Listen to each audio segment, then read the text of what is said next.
नमस्कार, मैं हूं नीलू। तो देखिए, अमेरिका लगातार ईरान को धमकी देता रहा, लेकिन उस धमकी का कोई परिणाम निकलकर सामने नहीं आया। कहा यह गया कि अमेरिका को भी लगता है कि ईरान पर हमला करना अब तक की सबसे बड़ी भूल अमेरिका के लिए होगी। नमस्कार, मैं हूं नीलू। तो अमेरिका के राष्ट्रपति डोनाल्ड ट्रंप ने बार बार ईरान के खिलाफ सैन्य कार्रवाई की धमकी दी, लेकिन हुआ कुछ नहीं। वेनेजुएला के पूर्व राष्ट्रपति निकोलस मादुरो की गिरफ्तारी के बाद ट्रंप का हौसला काफी बुलंद था। उन्हें लग रहा था कि अब हर जगह फतह उनकी होगी, और ईरान को लेकर भी उन्होंने कई बयान इस दौरान दे डाले, मानो अब ईरान पर हमला होगा कि तब ईरान पर हमला होगा। लेकिन हुआ कुछ भी नहीं। अब तो खबर यह है कि अमेरिका के जो एयरक्राफ्ट थे या जिस तरह की तैनाती या अमेरिका की सैन्य कार्रवाई को लेकर तैयारी थी, वो सब अब धीरे धीरे खत्म हो रहे हैं। यानी उनके एयरक्राफ्ट अब लौटने शुरू हो गए हैं। आखिर ऐसा हुआ क्यों? क्यों आखिर अमेरिका ने हमला नहीं किया ईरान पर? क्या वजह है इसके पीछे? सवाल अब यही उठ रहे हैं। और क्या आगे आने वाले दिनों में अमेरिका हमला कर सकता? अभी तो थोड़ी शांति है, लेकिन फिर भी विकल्प अमेरिका ने खुला रखा है ईरान को लेकर। आज बातचीत इसी पर होगी। तो ट्रंप के आक्रामक बयानों के बावजूद अमेरिकी सेना ने अभी तक मिडिल ईस्ट में कोई बड़ी तैनाती नहीं की है, और ना ही हमले की खुली तैयारी देखने को मिली है। यानी थोड़ा बहुत हमने देखा कि कुछ ऐसा देखने को मिला कि वहाँ कुछ एयरक्राफ्ट्स हो या जो कतर का एयरबेस है उसको तैयार रहने को कहा गया है, लेकिन जिस तरह से हमला होने से पहले किया जाता है उस तरह की किसी तरह की तैयारी नहीं थी, ऐसा एक्सपर्ट मानते हैं। अमेरिका के खाड़ी देश को सहयोगी भी ईरान पर हमले के लिए अपने बेस इस्तेमाल करवाने को लेकर बहुत ज्यादा उत्साहित नहीं दिखाई दिए, बल्कि वो तो ट्रंप को मनाते हुए दिखाई दिए कि देखिए, अगर हमला होगा तो फिर इसके परिणाम काफी घातक और गंभीर हो सकते हैं मिडिल ईस्ट में। और सिर्फ मिडिल ईस्ट में क्यों, इजराइल जो अमेरिका का सबसे बड़ा सहयोगी है, जिसको लेकर अमेरिका कई फैसले लेता है, वो भी यही कह रहा था कि अभी हमला नहीं किया जाए। ट्रंप भले ही सैन्य हस्तक्षेप की बात कर रहे हों, लेकिन इलाके में अमेरिकी सैन्य संसाधनों की स्थिति इस वक्त कमजोर है। ब्रिटिश अखबार द गार्डियन के मुताबिक हाल के महीनों में अमेरिका ने मिडिल ईस्ट से अपने सैनिकों और संसाधन कम किए। हमने देखा कि अक्टूबर 2025 के बाद से अमेरिका का कोई एयरक्राफ्ट कैरियर मिडिल ईस्ट में तैनात नहीं किया गया, उनको बुलाया गया। हालांकि पीछे जब टेंशन ईरान और अमेरिका के बीच चल रहा था तो लगा कि हाँ, कुछ ऐसी बातें सामने आई कि कुछ एयरक्राफ्ट हैं या फिर कुछ जहाज़ हैं जो कि ईरान की तरफ रुख कर रहे हैं, लेकिन वैसी पुख्ता खबरें इसको लेकर निकलकर सामने नहीं आई। यूएसएस जेराल्ड आर फोर्ड को कैरेबियन भेज दिया गया है, और यूएसएस निमित्ज को भी अमेरिका के पश्चिमी तट पर लाया गया है। अगर ईरान हमला होता है ईरान पर, तो फिर अमेरिका को Qatar, Bahrain, Iraq, UAE, Oman या फिर सऊदी अरब जैसे देशों के एयरबेस का इस्तेमाल करने की अनुमति लेनी होगी। हालांकि देखिए, वो तैयार हो जाएंगे, लेकिन फिलहाल वो एक तरह से कह लीजिए कि हाथ उन्होंने खड़ा कर दिया है। साथ ही इन देशों और अमेरिकी ठिकानों को ईरान के जवाबी हमले से बचाना भी एक बड़ी चुनौती अमेरिका के सामने होगी, क्योंकि खुलकर ईरान ने कह दिया कि देखिए, हम पर हमला तो फिर आपके भी जितने एयरबेसेस हैं और आपकी जहां जहां पर तैनाती मिडिल ईस्ट में यानी अमेरिका की है, उसको भी अच्छी खासी चुनौती, यानी वहां पर भी बड़ा हमला होगा।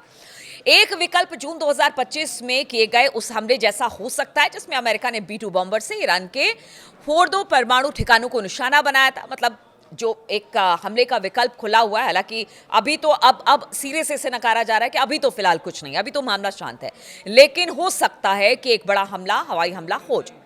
लेकिन घनी आबादी वाले इलाकों में ऐसा हमला भारी जानमाल के नुकसान का कारण बना हुआ है, क्योंकि देखिए, बहुत सारे लोग इस वक्त सड़कों पर उतरे हुए हैं, और कहा यह जा सकता है कि अगर अमेरिका किसी तरह का हमला करता है तो फिर जानमाल का बेहद नुकसान होगा।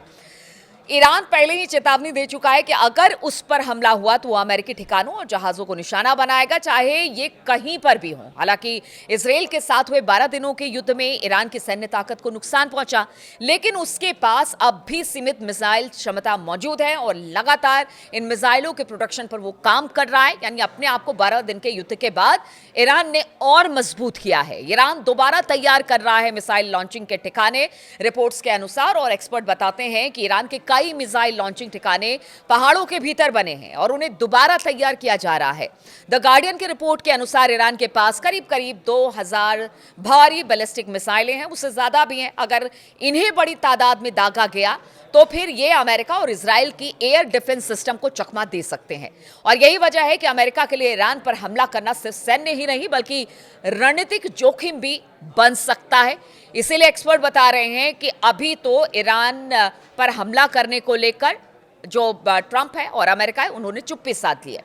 एक और बड़ी दिक्कत है, इस हमले के लक्ष्य तय करना। ईरान में विरोध प्रदर्शन पूरे देश में फैले हैं, ऐसे में सिर्फ सैन्य ठिकानों को अलग करना आसान नहीं होगा। गलत निशाना और नागरिकों की मौत का खतरा बना रहेगा, खासतौर पर शहरी इलाकों में। इसमें अमेरिका के अंतर्राष्ट्रीय छवि को भी नुकसान पहुंच सकते हैं। और देखिए, ट्रंप ने पहले ही कह दिया था अपने कैंपेनिंग के दौरान कि वो सीधे सीधे किसी युद्ध में नहीं जाएंगे। उन्होंने पुराने राष्ट्रपतियों को कहा कि जानबूझकर अमेरिका को युद्ध में ठेला गया। अब ऐसे में जब अगर ट्रंप ये बात कह रहे हैं तो फिर वो कैसे किसी युद्ध में सीधे सीधे जा सकते हैं। इसलिए एक कारण यह भी हो सकता है कि अमेरिका युद्ध में नहीं जाएगा। अब दूसरी बात कर लेते हैं। देखिए, वेनेजुएला बिल्कुल अमेरिका के बगल में है, वहां पर सैन्य कार्रवाई आसान है, लेकिन ईरान बहुत दूर है। और देखिए, जमीन पर तो आप सेना भेजकर लड़ाई नहीं कर सकते। हाँ, हवाई हमले का विकल्प अब भी अमेरिका ने खुला रख रखा है, जिसको लेकर ईरान भी तैयार है। विशेषज्ञों का मानना है कि ऐसा हमला ईरानी सरकार को और मजबूत कर सकता है, क्योंकि वो इसे विदेशी दखल बताकर अपनी जनता को एकजुट कर सकता है। ईरान में अमेरिका के दखल का इतिहास 1953 के तख्तापलट तक जाता है। ऐसे में किसी भी हमले को ईरान की सरकार जनता के सामने पुराने जख्म उधेड़ने के तौर पर पेश कर सकती है।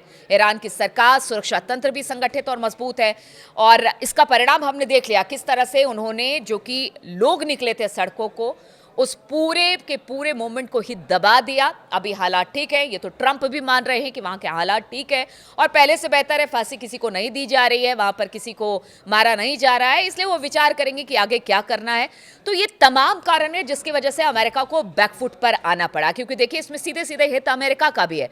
अगर अमेरिका हमला करता है ईरान पर तो फिर उसका खामियाजा कहते हैं कि अमेरिका को भी उठाना पड़ेगा, क्योंकि वेनेजुएला समझने की गलती ईरान को अमेरिका नहीं कर रहा है। इसलिए सिर्फ सैंक्शंस के जरिए, अभी भी जिस तरह से उन्होंने कहा कि देखिए 25% टैरिफ उन देशों पर लगाया जाएगा जो ईरान के साथ व्यापार करते हैं, तो सिर्फ सैंक्शंस लगाने की बात है या फिर आगे आने वाले दिनों में हमला भी हो सकता है, इस पर सबकी नजर है। लेकिन जानकार तो यही बताते हैं कि अमेरिका अगर ईरान पर हमला करता है तो वो अमेरिकी इतिहास में एक बड़ी गलती के तौर पर दर्ज किया जाएगा।